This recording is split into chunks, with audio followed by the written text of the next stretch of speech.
and welcome to the Chrissy B Show. Now, are there things that you want to achieve but don't seem to have the energy or the get up and go to do those things?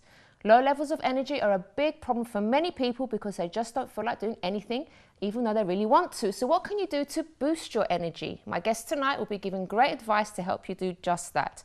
I have Dr Nerina Ramlakhan, physiologist and sleep and energy expert, Babi Chana, who's a nutritionist and dietitian, and Lisa Marie was going to be here to talk about energetic fashion, but unfortunately she's caught the flu and she can't join us. But don't worry, because you're going to get a chance on the last part of the show to call in with your questions and also email as well. So if you want to get in touch, you can email me on chris@chrissybshow.tv, and you can also call on 020 7686 6300.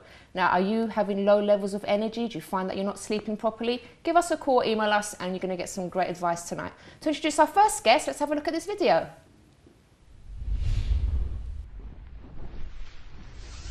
I'm about to go and meet Dr. Nerina, who is a sleep and energy therapist, to learn more about my sleeping patterns and different techniques to improve my sleeping habits. So Jo, I understand you're interested in talking to me because you're one of millions of people actually who has problems switching off at the end of the day and probably sleeping as well. Yeah, that's right. I mean, I try to go to sleep at a decent time. For me, midnight, 12 o'clock. Okay. But I can't switch off. So Joanna, there are quite a few things that could be influencing your sleep and giving you the sort of symptoms, if you like, that you're experiencing. Let me just ask you a few questions so we can see if we can really nail down what's at the core of it. My job is mainly on the computer, contacting people constantly. And I would say I spend that 9 hours a day, and at home, an additional 3-4 hours. Overexposure to technology and information overload before you get into bed is likely to overload a part of the brain that gets involved in processing information when you sleep. So when you've described not being able to switch off, the kind of noisiness of your sleep, that immediately tells me that your brain is processing too much information. So what should I do before I sleep then? Okay, I need to get you into some healthy habits. Don't channel surf, don't multitask, play on your iPad or on your mobile phone while you're doing it, and use that to help to switch your mind off and to focus it into one thing. Ideally, you want your bedroom needs to be a sanctuary, and it needs to be as peaceful, no red flashing lights or buzzing noises or tweets or whatever. It needs to be as peaceful as possible, so that if you do wake up during the night, there's nothing there that's instantly waking your brain up and getting it overstimulated. I'm going to teach you one of my favourite techniques now, and it's really simple, and it's to do with breathing. And I want to do this for at least 3 reasons that I can think of right now. One of the things you want to do is to be able to get to sleep more easily, to switch your mind off. This breathing technique will help with that. The other thing you want is more energy. So using this breathing technique as you go through the day will help you to get more energy. And the other thing is you've painted a picture of, your work is pretty stressful. It's quite intense. And if you use this breathing technique as you go through the day, it'll just help you to kind of de-stress as you go through the day, so you don't get home at the end of the day feeling absolutely wrung out. All I want you to do is just to close your eyes for a few seconds and just notice your breathing. Pay attention to your chest, your belly. So tell me, what did you notice about your breathing? I noticed that when I'm conscious about my breathing, I take deeper breath. Yeah, so rather than breathing into your chest and overinflating your chest, sort of like that, you want to feel your breathing dropping into your belly. And I often use the description of fat breathing. I hope you're encouraged, because what I want you to do is to hold on to this vision of, at the end of this, what you can look forward to is more energy, especially for your gym. You love going to the gym and you love your job. More energy for your job, more energy for life, and lovely sleep. Well, thank you so much, Dr. Nerina. Thank you, you're very welcome. I'll definitely give it a try, and I'll update you after 21 days. And hopefully I'll be sleeping like a baby then. I really hope so. Thank you. Thank you. So that was my session with Dr. Nerina. I mean, I'm feeling much more relaxed right now, but one thing I really need to do is to learn to switch off. So no more mobile phones, no more computer right before bedtime. So hopefully I'll get a much better sleep.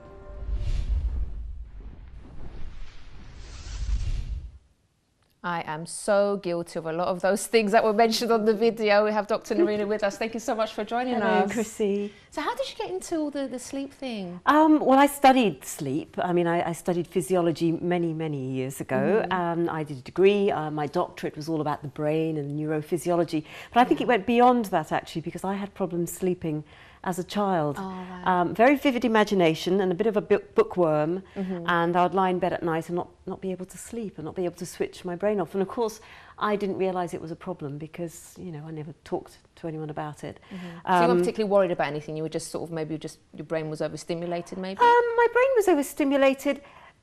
Things weren't ideal at home. My parents had a very difficult relationship as well. So I think part of the problem, I think one of the things I have learned over the years, I mean, I've been working with sleep problems now for 2 decades. I would probably say I've been working with sleep problems properly, if you include my personal journey, for, you know, well over 30 years. Wow. And what I've noticed is that sleep and safety are very strongly linked. Sleep and safety, sleep and security. So it sounds like common sense, but when we feel secure, we sleep. Yeah. And looking back on it, maybe as a child, I didn't feel that secure a lot of the time. Okay. And so I didn't sleep, and I would get lost in the books that I was reading. And I also noticed that my father had sleep problems, you know, visiting my parents in South America in the last decade and a half. When I go back there, the house has wooden floors, and I can hear my dad walking up and down at night. And he's a very intelligent man, very sort of moody and mercurial, and if he can't sleep, he just gets up during the night and reads and walks around. So clearly there are sleep problems in the family. So we're talking about many decades of interest in sleep, obsession, I'd say, probably. So you started on this journey trying to find out maybe how to help people as well with that. So how? Yes, how did you get well, into I that? gave up the academic world. I was really interested in working with real people. I didn't want to just be a researcher. So I ended up to cut a long story short, in the city, in Moorgate, in a health screening clinic, looking after the health of people in the city, so city firms. There must have been a challenge. Well, absolutely. I mean, a lot of these bankers and lawyers would come into the clinic and they wouldn't want to talk about anything. If you asked them how they were feeling, of course, it was a very macho environment. But I noticed if I used the word sleep, of course, they would open up.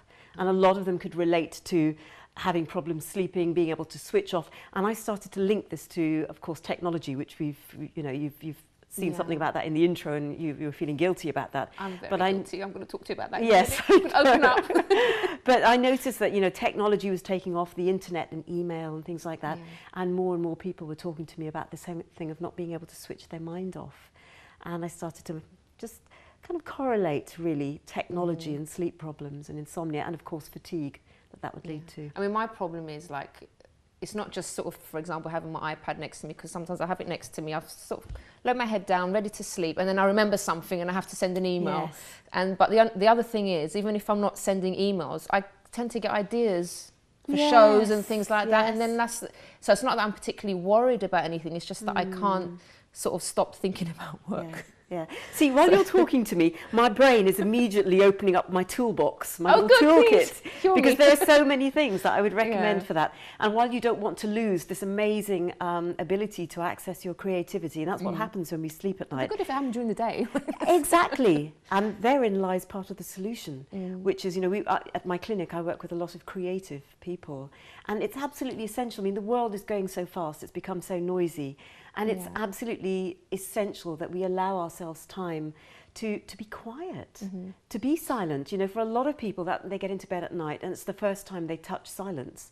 And a lot of people, my patients, are often afraid of that. They say, I go to bed at night and that's when I start thinking, and it becomes really scary. And so I get up and smoke or have a drink or do drugs or something because I can't turn this off. But it's absolutely essential, if you're a creative person as well, that you allow yourself time to sometimes go offline. That's what I call it. You know, literally get away from computers and technology, get away from noise sometimes, even if it's just for a few minutes at a time. Just sit and make friends with quiet. Yeah. So I saw in the videos where you're talking about the actual bedroom environment as well. Can you tell us a bit about that? Because that's very important, isn't it? Yeah, it is very important. But my toolkit ranges from nuts and bolts tools, which are the absolute more basic than basic sort of things you should be doing. So nuts and bolts tools, basic tools, that's the next level in the toolkit, all the way through to power tools. Which is that in your book as well? Yes. I've got the book here, so tired but wired. So you've got all these It's the Dr Nerina Sleep Toolkit, which talks about, you know, my journey with sleep, what I've noticed over the years in the last few decades with technology and sleep problems, helping people to understand why they might not be sleeping well. And then, of course, the sleep toolkit, which ranges from nuts and bolts, your sleep environment, your wind down routines, what you do in the hour. What you do in the hour before you get into bed sets you up for how you're going to sleep. Yeah. And in fact, insomnia is not, it doesn't just pop up when you get into bed and put your head on the pillow. Every choice we make throughout the day, from the minute you wake up to the time you get into bed. Every choice you make is directly going to have an impact on how you sleep at night. Right. And obviously it's linked to energy as well, because if we don't get Absolutely, enough. and you'll be hearing more about nutrition, but what you choose to eat first thing in the morning, what you drink during the day, the thoughts you have, the conversations, the people you spend time with, the number of times you clutch your iPad or your iPhone. All of these things will directly impact on how you sleep. Your list of your to-do list, which I hope you write. Oh yeah. During the day. So that you don't wake up before you go to bed thinking, kind of both. Yeah, I do it during the day, and then if I remember extra things, I'll have it next to me and write them as well. So, the sort of the nuts and bolts are all those little practical things, even down to the way your bed feels, your pillows, the smell of your room, the light level, the noise level in your room, not staring at clocks when you wake up during the night. And I think for your viewers, if this is the one thing they can do as a result of this, is to stop checking the time obsessively during the night. Why do they will we get do better that? sleep. I know. Well, why does it matter what time it is? Exactly. But it's the biggest disruptor to getting back to sleep. So, quick takeaways would be stop checking the time, keep your bedroom technology free, have an electronic sundown for at least an hour or so before you get into bed. Then we're not even going into basic tools yet and power tools. There's so much more, which I'm sure you'll want to know more about those. Yes, but I would. Tell us a bit more about the energy aspect of things. How can someone increase their energy? Yeah. I mean, what we're looking at here is, that's a big question, and, there are different answers. There's how do we increase our energy levels in a long-term sustainable way, and then how do we get a quick burst of energy, for example, before a session like this. And it might be if you want quick ways of getting your energy levels up, and the sort of things I might do before I come and sit on the couch. It might be what did you do before you came and sit on the couch? I certainly paid attention to my breathing, what I chose to eat before the session on the way here, the conversations, the people I spent time with on the way here, and the conversations I had. So I wasn't going to be talking about arguments with my husband in the car on the way here, or getting stressed about traffic. So choosing to think in certain ways would help. If I got stressed immediately before this session, which I have to say I didn't, I was feeling very relaxed, thanks to you guys. But if I would have really focused on my breathing. I would have probably conjured up a few positive images, thought about what I was looking forward to doing with you in this show, what I was looking forward to giving in the session. So, if we focus on doom and gloom all the time, and this is also relevant for sleep, but one of the most draining things we could do is constantly think negatively. And if we're always thinking, oh, it's winter, oh, it's February, oh, there's so many bugs around, it's flu, all this sort of thing, then that's so draining. And spending time with people like that is draining. That's what I tell my viewers all the time, because, even if it's raining, rain is lovely too, isn't it? Yeah, I mean, you can get your brolly, go outside, have a splash in the rain. It's very therapeutic. It is. So spending time in nature, those are good energizers. But let's talk about sustainable energy and how people can create lives where they have more energy. It's about getting good sleep for a start, but there's 4 categories, if I had to broadly sort of sum up.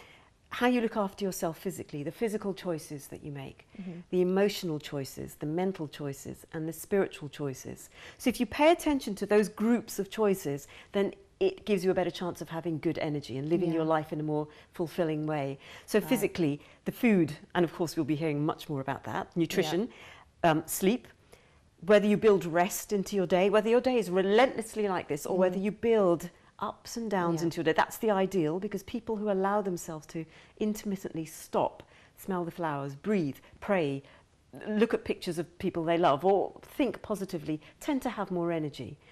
So building rest into your day, hydration is a big part of it. Emotional choices would be to do with your relationships and choosing to spend time with people you love. And if you can't always choose to spend time with people you love, having good support strategies to get rid of anger and fear, because all of these are things that drain us. Okay, Dr. Nerina, hold on to that thought, because afterwards you're going to come back, because we have to go to a break. Unfortunately, I'm really getting into this, but we're going to have our nutritionist on after the break, and then Nerina, you're going to be back with us.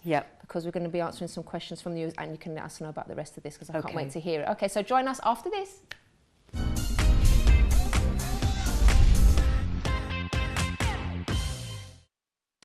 Don't forget to subscribe to the Chrissy B Show, always aiming to show you the happier side of life. You can find us on YouTube, Facebook and Twitter.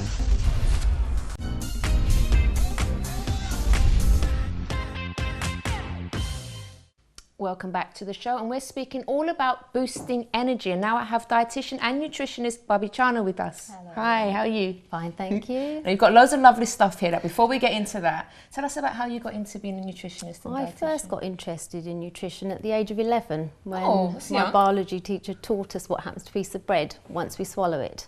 And from then I was hooked. So I went on. What happens when we swallow a piece of bread? Well, I was so fascinated, I went on to study physiology at university, and the first degree was really understanding how the body works. And then after that, I worked in community pharmacy and retail in health foods and the public sector in the nutritional health. But then I wanted to do more than just a pill for this and a pill for that. So I thought I wanted to do an MOT. So I went on to study nutritional medicine. And with that, my aim is to help people really, either they can have chronic conditions that they want to alleviate through nutrition, or just optimally be as healthy as they possibly can be. But with that, because I really want to help the public, I've lectured, broadcasted, done a lot of journalism and campaign so that our children, our future, can actually be healthy, because food is such a big issue now, and I think more and more people are interested in what we eat. It is really getting a problem with the children, isn't it? Because they eat so much junk nowadays, and it's not like before. They're not even teaching cookery in schools anymore or anything like that with nutrition. So it is worrying, and it's great to sort of have people that are actually still promoting it and making sure that it's out there. So you do radio shows, don't you, as well? Well, 20 years ago there was no understanding of food whatsoever, but more and more now it's coming in the public domain. So people are interested more about food, but I used to complain there's more about DIY and gardening than there was about food. But it has come more in the public eye because the World Health Organization have submitted a report that 3/4 of deaths globally are diet related and preventable. So heart disease, diabetes. That's terrible, isn't it? It's a terrible statistic. It's all, you know, that's what's killing us now, whereas before it was bacteria and viruses and germ-related diseases, but it's diet-related disease that is actually preventable, that is causing chronic disease worldwide. Okay, so tell us about how our diet affects our energy and our sleep levels as well. Well, we're talking about energy, and energy is actually fuel. So if we can appreciate, you know, the details, it's a good idea to look backwards and understand how our ancestors evolved. So our ancestors used to eat what they could hunt or gather. They went out and they picked natural foods from trees. They plucked nutrients from the ground or the sea, and they went through feast, famine and physical exercise, and they ate whenever they could. But our bodies are designed to store food for when there is a famine. But in those days, whatever we stored as fat got used up. But now, however, it's all turned on its head. Now there's an age of abundance. We can sit in our chair and there's boxes and packets tempting us from every direction, and we're fueling and fueling and fueling all the time. So in terms of energy, there's too much supply, not enough demand. We eat too much and move too little, and that fat never gets used up. We just keep piling it on. So obesity has now reached epidemic levels. So the irony is we're talking about energy as a fuel, and our fuel is our food, and yet we're saying we haven't got energy. We're you know, we're full of it. So what can we do then to make sure that we're eating correctly, that we are sort of getting the energy that we need, but not, you know, right? Clearly, causing harm? it's choices of foods and the food habits we adopt throughout a lifetime. And I think it starts at breakfast. So you must choose foods that need a long time to digest, and therefore, as the food is liberating its energy into our bloodstream, we're using it up. Problem is, most people eat white bread, white flour, I love white toast. refined foods, and they just send your sugar levels gushing really, really high because they take no time to digest whatsoever. So the idea is to eat things like oats. Oats is a perfect example of something that takes a while to digest, and then the glucose that they liberate once they're digested trickles into the bloodstream, and it keeps you fueled for longer. Would that just be plain oats, or can... No, it's a good idea. Basically, if you stick to the concept that if you can pluck it from a tree or pull it from the ground or sea, it's good for you. Think of our ancestors. We're not designed to eat, you know, manufactured foods that have been on a conveyor belt. Boxes and packets don't grow on trees. So nuts, seeds, and even things that are natural, you still have to read the label, because often they are loaded with chemicals and additives and preservatives and, you know, added sugar. So you think you're eating something healthy when you could be just eating junk again. That's right. So read the labels. But when you come to natural foods, it's easy. Clearly, fruits That's are good picked. for breakfast as well. So what I do, and everybody loves it. I mean, my son eats it every morning. My dad loves it. Any fruits, whichever you prefer, put some yogurt onto it. And incidentally, when we're talking about reading labels, blueberries is a favourite of mine because it's rich in these purple colours that are antioxidants. But what that means is, like, when you cut an apple, it goes brown. Butter goes rancid and metal rusts. We oxidise in the same way. So we wrinkle on the outside, but inside it's heart disease, Parkinson's, all the rest of it. It's all this oxidation process. So if we eat colour, we slow down the rate that we age in disease. So first concept is just a handy hint. Is to eat colour. So blueberries is a favourite of mine. And with this, yes, it's a jam, but it's not 60 to 70% sugar. It's actually pure blueberries. It's no dearer than the other jams, but it has no sugar in it. Kind of things from? All the local, all the general supermarkets will stock that. And then just to super it up a bit, I like to put flax oil on top of it once you've got all the... Oh, is that sweet? No, it's actually, you know, like we sort of now we know about omega-3s, but this boosts the quality of your food. So it's adding luster to your skin, so people with dry skin, or even, you know, the brain needs these good fats. So it's just upping how, you know, the best, optimizing the best you can be. So, and then I find that people will complain, oh, we can't get that readily. But I mean, yesterday I stopped at a service station on a motorway. They've got the equivalent. It was just an excuse. We just still see the muffins and stuff first, don't we? That's right. And this was just £1. So it's the same. It's the muesli with the yogurt and the fruit and the purple colours. Right. Okay, so eat as many purple colours as you can. And again, during the day, there's plenty of ways that you can... What about busy people, sort of like, because sometimes the problem I have, especially if I'm in the car travelling somewhere, finding something healthy to eat for lunch is sometimes a problem. What kind of things would you recommend? Well, I think it's a case people just get into habits of grabbing a sandwich or going into a burger joint, but it doesn't take much effort. I'm so guilty today of a lot of things. You mean these I just picked up in Marks and Spencer's, and they are full of everything you can pluck from the tree or pull from the ground or see. That looks really and nice, they're really tasty. So it's just a case of changing your habits. And what we're trying to achieve is to avoid the sugar rush. People that are eating you know, refined foods or fizzy drinks is a great example. As soon as it's gone into your tummy, it doesn't take a minute to digest. The glucose goes surging into your bloodstream. Your blood glucose goes rocketing high, and everyone gets addicted to that sugar rush. Stimulants, coffee does the same thing, chocolate does the same thing. But the body, if you go back to our ancestors, doesn't like this yo-yo business, constant. We like those natural foods that keep our energy level steady from lunchtime through to the evening meal. And the other thing people, because you were talking about sleep earlier, is that people tend to eat too early, say 6, 7 o'clock at night, and then they'll wake up at 7 in the morning and they may actually miss breakfast. So they've gone 12 hours without food. And so if you're thinking of your car as you know, being fueled up with petrol, you wouldn't run on empty. And similarly, when you're going too long, you're running on empty, and that stresses the body. Right. So I just had a question about, because you mentioned fizzy drinks before, just a question, because I'm always wondering, I was trying to research it on the internet, I don't know if you know, about sparkling water. Is that good to drink, or is that something that's still not good? Because I don't generally drink fizzy drinks or juices or anything. I like to have water. Right, water is a separate issue because it isn't loaded with sugar. So it's the colas and the lemonades that are loaded with sugar. Clearly water is free of the sugar, so it's not going to give you the spike. However, what's important in fizzy drinks is not just the sugar, but they've got phosphates in, and they leach calcium from your bones.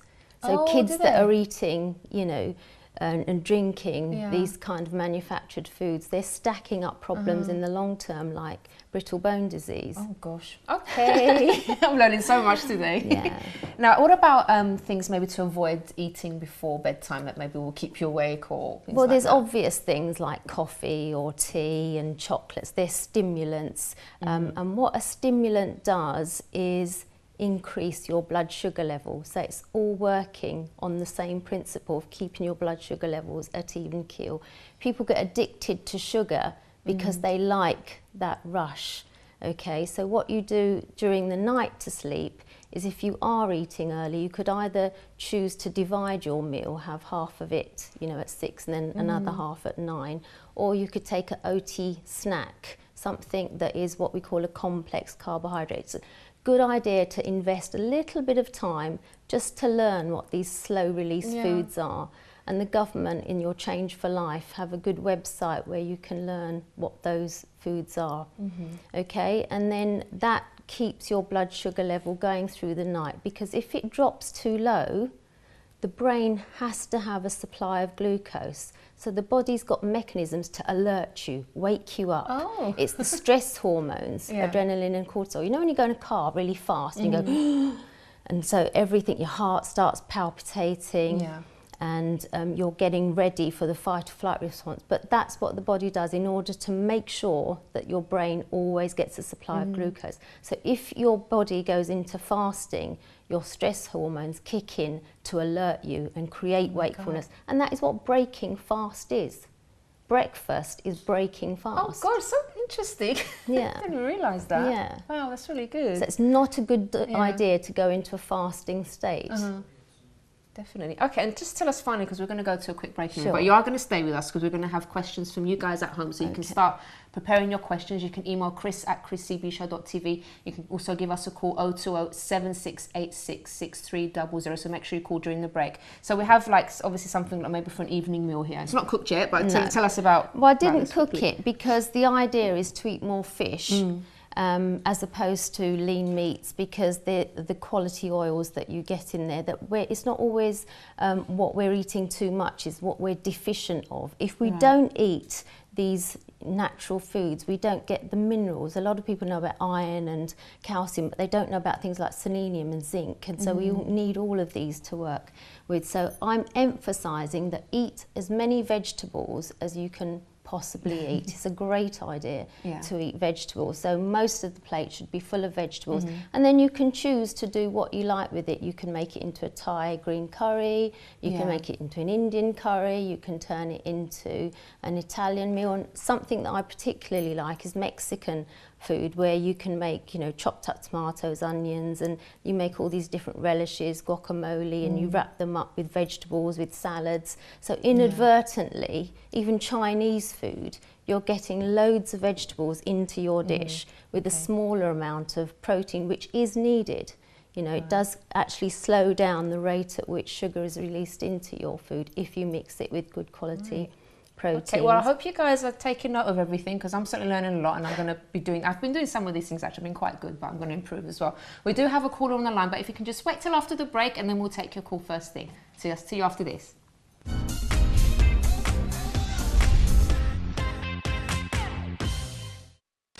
Don't forget to subscribe to the Chrissy B Show, always aiming to show you the happier side of life.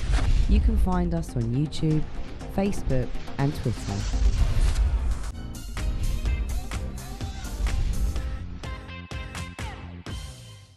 Welcome back to our Boosting Your Energy show. Now, we've got our guests with us still, our lovely guest, but it's also your chance to give us a call. I think we've got a caller waiting as well, but if you want to call, 020-7686-6300 if you have any questions about sleep, about energy or nutrition. So let's take our first caller.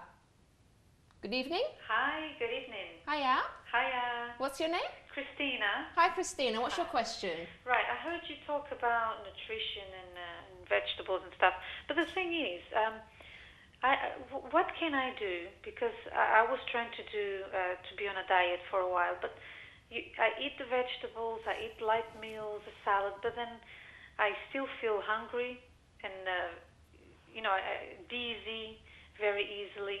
What can you actually eat before, for example, evening time before you go to bed? Because it's all nice. We hear that you can have fruit, you can have salad, but that's not enough for you. No, and then I end up eating a lot more later. So okay, so let's ask Babi about that one. Well, it's what are you eating with your vegetables or salads? Right. What are you eating with them? Sometimes tuna, sometimes salad on its own. Different vegetables together. And are you having any starches like rice or pasta or? No, because I'm trying to stick to the diet. So. Okay, we have three types of food. We have proteins, fats and carbohydrates. They're all different and it pays to know what the difference is. Okay, there's good fats and bad fats, there's quality proteins and there's carbohydrates that are slow release or fast release. Just take a bit of time to learn which is which. Now if you're missing carbohydrates, that is your starches and your sugars, your potato, rice, bread, beans, pasta, even lentils. If you miss that category, you're not getting glucose into your diet because the protein itself is not fueling you. Remember, the brain needs glucose.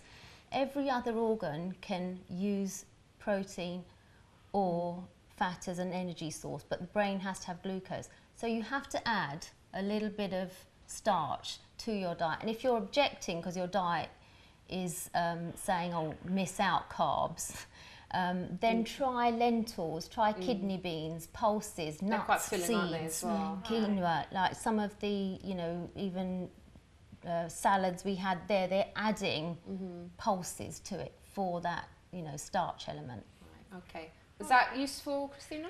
Yes, very actually.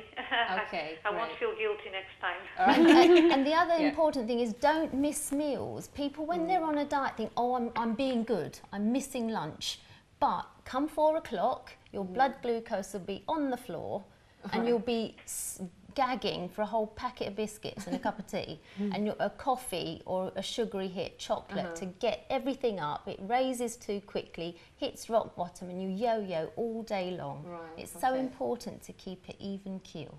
Oh, all right. Thank you so much. Okay. Thank you. Thanks for your call. Thank you. Okay. Bye-bye. See you. Bye. Okay, so we also have a question about sleep here. Okay. I'm suffering from this weird thing that makes me feel sleepy all day, no matter how long or often I sleep. Does anyone know why? Is there some kind of vitamin that I need? I mean, that's quite a complicated question, but if I just go with what you've said so far, one of the most common problems I encounter in my clinic is exactly that. People saying that no matter how much sleep they get, they're still really tired during the day, which kind of brings me back full circle to what I was talking about at the first part of the show, which is that, it's our energy is not just about how much sleep we get. It's about all these other dimensions, all these other choices that we make in life. So if somebody comes to my clinic and says they're sleeping, and I get teenagers saying, I'm sleeping and I'm still tired, how can I get more sleep? They don't need to sleep more. They need to look at their nutrition, get more exercise. I was also talking about, if you want me to revisit the 4 choices. You can finish the 2. Yeah, it might be useful for this caller because her energy levels, low energy, might be something to do with this. Is there something else she could be doing on the physical side? Maybe it's vitamins. Maybe she needs to see a nutritionist or somebody to get herself looked at, get it properly assessed. But is there a need for exercise or more hydration? Or is she just doing too much during the day? She needs more rest. Does she need to look at her relationships? It's the other 2 categories, which I didn't touch on. One is the mental choices that we're making. So the relationship with technology is a big, big part of this. So many people are mentally overloaded during the day, and that's why they're exhausted, and no amount of sleep is going to lift their energy levels because they're constantly on their phones, they're constantly in front of screens, they're constantly bombarding the brain with information. So having downtime, being able to go offline is a really important aspect of giving yourself more energy. Spiritually, the higher source of our energy comes from making the right spiritual choices, doing things that we care about. And at least knowing what we care about, doing things that make us happy, things that fill our lives with meaning. I mean, just recently at my clinic, I was working with this lady, very wealthy, beautiful lady who was really depressed. And I kept getting stuck with her. And in the end, I said, you know, what are you doing that makes you happy? And she just couldn't answer that question. See, that comes about also from not knowing who you are and what you want, as Absolutely, you were saying. your values, Actually, your beliefs. If you know, depression is on the up as much as obesity, and there's a massive link now. There's so much research going into these omega-3s. As I was saying, everybody knows that calcium's needed for the bones. People don't realise that you need omega-3 to make the brain. The brain is 60 to 70% fat, so you need good fat to make your brain. And the link is, how many people do you need actually eat fish or have the flax oil like we showed? It is deficient in the Western diets. And everything from mood, behaviour to learning ability. So mood could be aggression, it could be depression. Learning ability is attention deficit, hyperactivity in children. Behaviour, there are so many people that are deficient in fish is good for the brain. So if you are having depressive thoughts that's keeping you awake, then it's a good idea to even supplement with a good amount of its EPA and DHA. It's a quality supplement, and things like that. But and as well, people have a lot of personal problems as well, because, for example, in my case, as some of you may know already, I suffer from severe depression, and even though I was exercising regularly and eating correctly, but there's some things, for example, okay, great, diet is good and it helps in a lot of instances, but also if you are having a lot of problems, that can zap your energy, because I was feeling always sort of heavy, I would say, very heavy. Though I was exercising every single day and eating well, but I still felt this heaviness that I couldn't shrug. And then obviously I had sleeping problems as well. And it was only when I actually went for counselling and I got those problems sorted that when my energy started to come back, and I started to love life. Because when you don't, when you aren't enjoying your life, when you're waking up every single day and you're feeling down and you feel like there's this cloud over you the whole time, you can't enjoy life. It's very hard to sort of get energetic and excited about life as well. But I think we've got another caller on the line. Good evening. Hello, good evening. Hello. Hi. What's your question? I don't have much time to go to gym and, doing workouts and everything. And I want to lose weight. But when it comes time for me to eat, I'm really, really hungry. It's like I feel like to eat a horse. So what I hope can you I don't. do? We might be getting the burgers lately, so maybe you are. Yeah, sorry, go ahead. What can I do? What kind of food could I eat that I will eat and I'll be satisfied? And, it's not that I'm going to say I don't need workout, because everyone needs workout to do exercise and everything. But, something that I can eat that is healthy and I'll be satisfied. Okay, so a lot of people hungry. For a man, maybe it's probably, would you say, something more substantial for men? I think satisfaction, again, is what we're talking about. And yes, it comes down to combining foods. And if you're on a diet, you've just got this mindset. Either you're trying to skip meals or eat less, so you're never going to be satisfied. Or you're trying to avoid certain categories of food. So you must have some element of meat, fish, or protein in terms of lentils, beans, pulses, and then mostly they're combined, rice and beans. Traditionally, this is how diets work.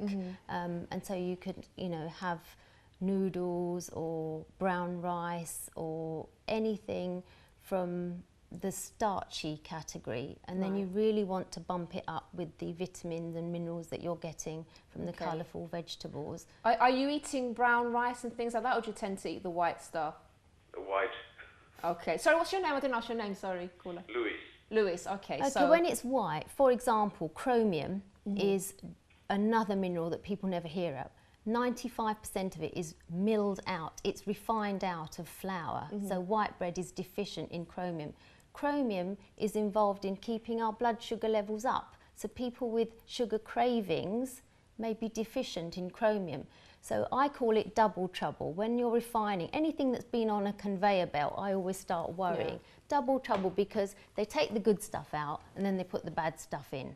Right, Additives, chemicals, preservatives, and they're taking the chromium, the zinc, everything out. So maybe if you're craving foods, you need that 15 different minerals. So it might be a good idea to start on a multivitamin and mineral supplement. In which food can I find chromium? Chromium is in whole foods, so brown grains as well, and the B vitamins are in there as well that you need to trigger the chemical release of energy from our foods. And if you carry on being tired, a nutrient called coenzyme Q10, it sounds chemical, but our bodies make it for itself, or we get it in our food. So that's the beauty. When you look at pharmaceutical drugs, they're alien and the body doesn't know what to do with them, and there's side effects. But with anything we make in the body or take in our food, I call it health bonuses. It's going to do good somewhere else. So Q10 is required to turn the fuel, the food we put into our mouth, into ATP, which is the energy currency, the wattage or the gas that our cells use. But Q10 goes deficient when we get into our 20s. So athletes may supplement Q10 to boost their energy levels. So Lewis, I hope that's helped you. So get on the brown stuff, lots of brown rice and brown bread and other good food for you. Okay? Yes, thank you very much. Thank you so much for your call. Okay, bye. Okay, we have another email here regarding, whenever I take a nap, regarding sleep, whenever I take a nap, whether it's for 10 minutes or more, when I wake up, I physically feel like absolute crap, she says, for the rest of the day. It's beyond grogginess, if you ask. My voice has gone, sorry. It's beyond grogginess, if you ask me. Why does this happen? Okay, napping there's a whole science around napping, and I put a lot of focus on this in my book. It's the way forward for the future, napping, but napping has to be done almost in a very scientific way. You don't want to oversleep. So I would recommend with your caller or the person who's written in that they look at all of those other aspects of their energy as well. If they're napping and they feel exhausted afterwards, either it's because they're napping for too long, although they've said 10 minutes is causing that problem. It may well be that they're energy deficient in some other way, and it's not just about getting sleep. Right. You know, so it's important not to overnap. Sometimes people think napping is getting into bed and just sleeping, you know, just getting under the duvet and sleeping for as long as you can. But actually, the science behind it is that you've got a power nap, first of all. That's the shortest one, which is 5 to 20 minutes. Then there's a longer one, which is 40 minutes. And then there's a nap called a prophylactic nap, which is what people who are very sleep deprived, or I work with cancer patients as well, they have, you know, they're really trying to recover. They sleep for longer. Or night shift workers, but most people can benefit if they persist from a power nap, which is anything between 5 to 20 minutes at some point between 2 and 4 in the afternoon. Right. Not getting into bed, as this person may be doing, not getting too cozy and sleepy, you know, but sitting upright in a well-ventilated room with a timer on, as Margaret Thatcher would do, or Winston Churchill would nap with a bunch of keys in his hand, and then if he got too tired and his body lost muscle tension, he'd drop the keys, and that would wake him up. But anything, I mean, I had a power nap this afternoon in preparation for your show, of course. I tried to, but it didn't work. Everyone can learn how to nap. Yeah. Everyone.